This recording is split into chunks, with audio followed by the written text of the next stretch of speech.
The gilded image of the British monarchy has always been upheld as a symbol of unity and strength, yet behind the ornate walls of Buckingham Palace a web of intrigue and betrayal allegedly unfolds, as shocking rumors swirl about King Charles' loyalty to his wife Queen Camilla. In a scenario more dramatic than fiction, sources claim that the king's sister recently left Buckingham Palace with a solemn expression after delivering a pointed warning to her brother. This event ignited speculation about growing tensions within the royal family, raising questions about the monarchy's stability and future direction.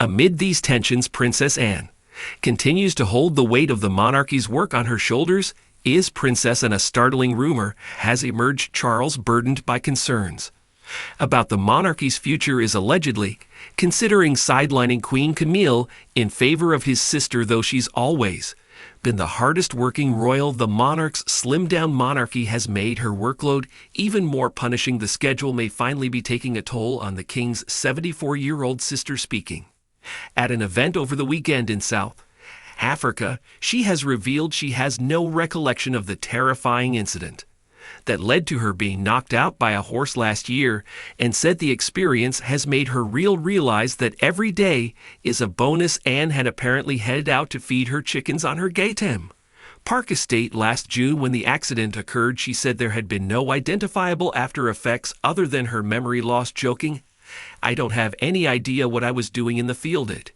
just reminds you, shows you never quite know something, and you might not recover. So far so good." In 2023, Princess Anne sat down with the CBC to discuss her brother's ascension into the monarchy's highest role. She spoke up about her brother's plan to slim down the institution, and she did not sound supportive. "Well, I think the slim down was said in a day when there were a few more people around. It doesn't sound like a good idea from where I'm standing. I would say I'm not quite sure what else we can do." Princess Anne made 474 engagements in 2024, making her the hardest working member of the British royal family. This was 17 more engagements than she logged in 2023. This is an enormous amount of work. Herself forced to admit that quitting her tough schedule isn't something she can readily do. However, speaking of said of retirement and determined, "I don't think there's a retirement program on this particular life. It really isn't written in. No, it isn't really an option. No, I don't think so." Due to Charles' plan, the number of working royals has been cut drastically. Currently, the list of working royals includes the King and Queen, Princess Anne, the Wales's Duchess of Edinburgh, and Prince Edward. However, Anne continues to maintain a back-breaking schedule of royal appearances after a scary fall early in 2024 and left right back into a punishing daily work routine. Understanding Charles's desire for the monarchy to remain ever present to the public, despite Princess Anne taking on more royal duties following the cancer diagnosis of her brother King Charles and niece-in-law Princess Catherine. Attention is gradually shifting towards her daughter Zara Tindall and son-in-law Mike Tindall. Speculation has been in recent weeks that Zara and Mike Tindall may follow in the footsteps of Prince Harry and Meghan Markle by moving abroad.